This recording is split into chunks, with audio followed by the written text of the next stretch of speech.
Welcome to EduRev. Hello everyone, welcome to EduRev. This is Saranandala. In the previous video, we have discussed about some introduction points about Himalayas. We have discussed about the characteristics of Himalayas and the location of Himalayas.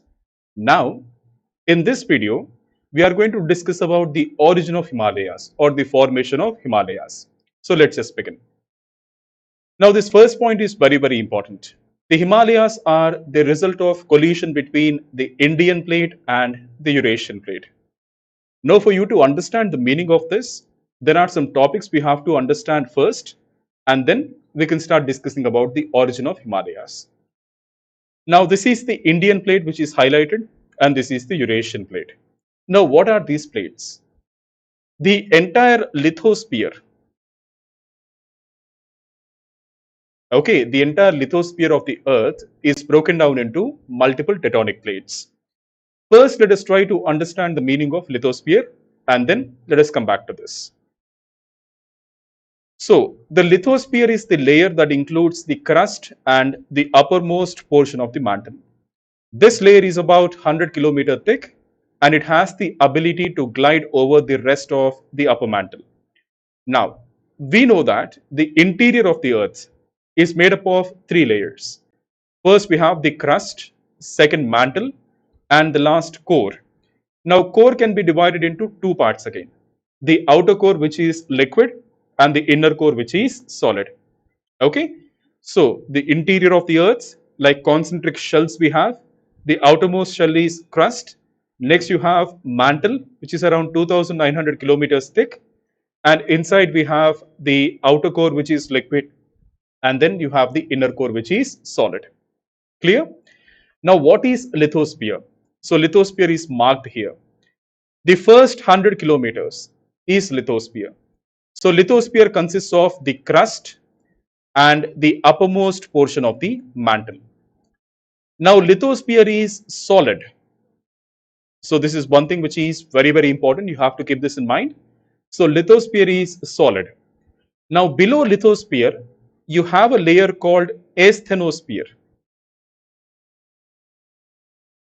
Now, asthenosphere is molten.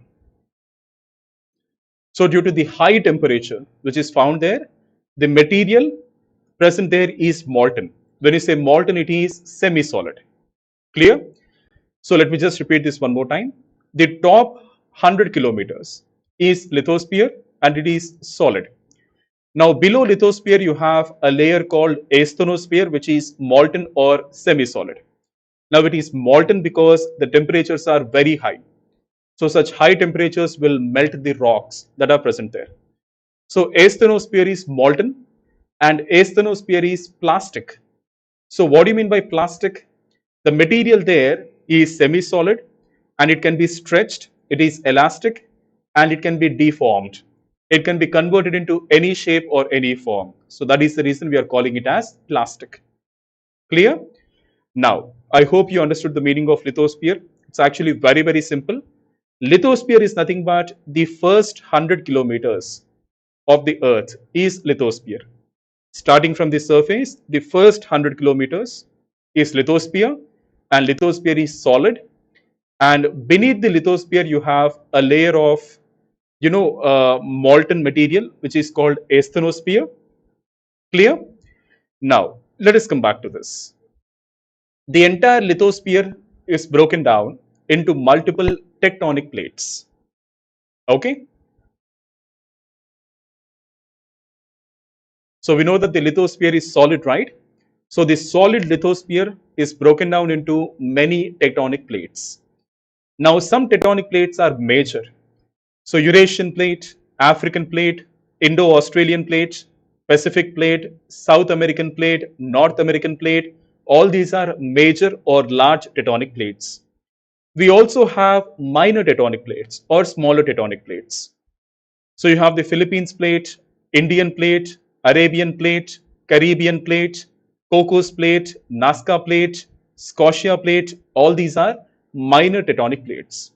And you also have the Antarctic plate here, which is a major tectonic plate. Clear? So starting from the surface, the first 100 kilometers, which is solid, is called lithosphere, and this solid lithosphere is broken into multiple tectonic plates. Clear? Now, what is lithosphere made up of? Lithosphere is made up of the crust, which is the outermost layer of the earth, and the uppermost portion of mantle. So these are solid. So that is the reason we are taking them together as a separate layer, and we are calling them as lithosphere. Now the lithosphere is broken into multiple plates. We call them as tectonic plates, and we have both major tectonic plates and minor tectonic plates. Clear? Now, these tectonic plates are not stationary. These are not static. These tectonic plates are constantly in movement. They are moving around from one place to the other place. Clear? Now, the tectonic plates are moving over asthenosphere, which is molten or semi-solid. Clear? So, you have the tectonic plates, and beneath the tectonic plates, you have asthenosphere, which is molten or semi-solid. So, on top of asthenosphere, the tectonic plates are in constant motion. So, why do tectonic plates move? Why tectonic plates can't stay stationary? So, that reason we'll discuss in detail under geomorphology. So, right now, here it is not relevant. Clear? So, I hope you understood all these basic concepts, which are very, very, very important. Now, this diagram is a cross-sectional, diagram. So the top 100 kilometers is lithosphere. So under that we have mantle, and mantle is around 2,900 kilometer thick. And beneath the mantle you have the outer core, which is liquid, and beneath the outer core you have the inner core, which is solid. Now the thing you have to focus on in this image is oceanic crust and continental crust. Now lithosphere can be of two types: oceanic crust and continental crust. So this is continental crust, where you have the continents, where you have the landmass.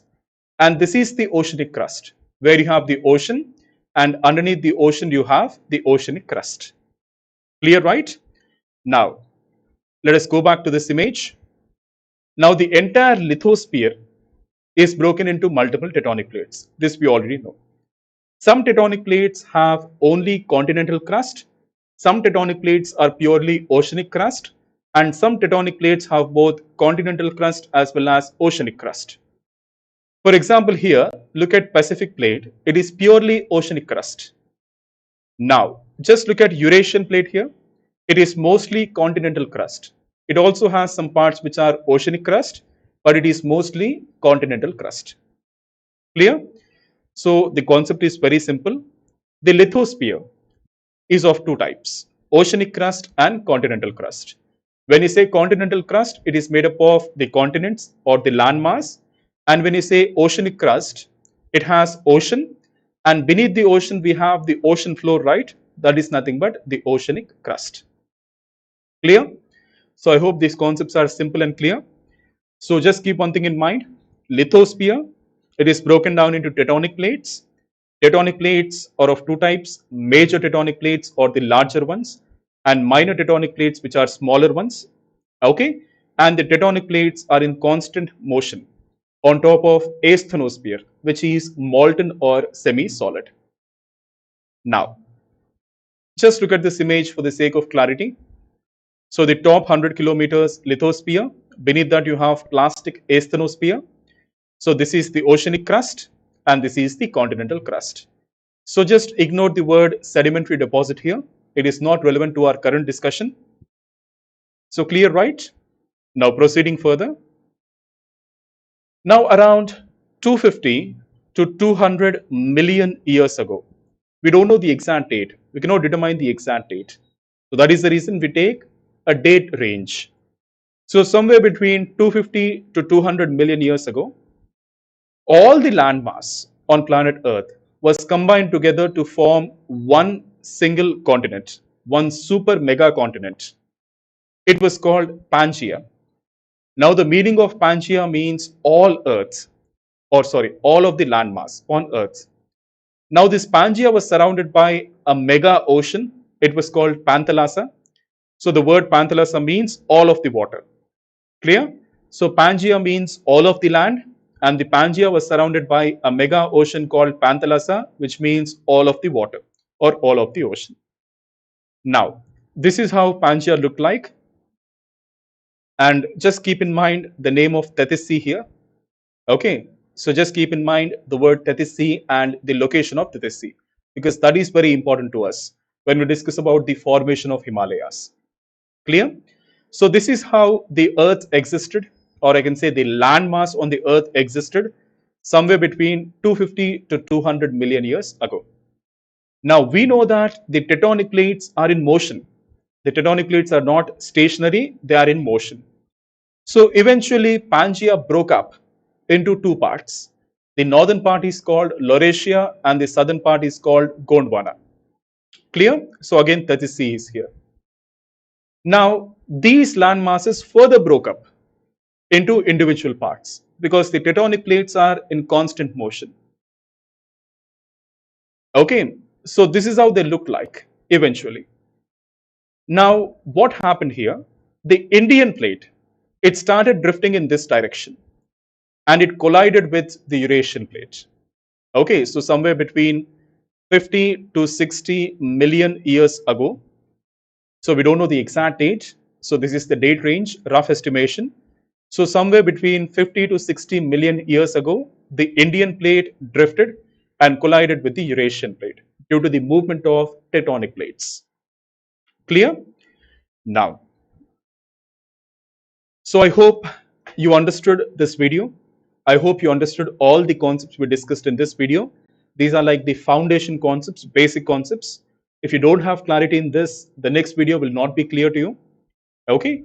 So in this video, we have discussed about the meaning of lithosphere, the meaning of tectonic plates, and how Pangaea broke up into the multiple individual land masses we have today. Clear? So in the next video, we are going to discuss about the origin of Himalayas or how Himalayas actually formed. So Himalayas formed due to the collision between the Indian plate and the Eurasian plate. So that is what we are going to discuss in the next video. So thank you so much for watching and I wish you all the best.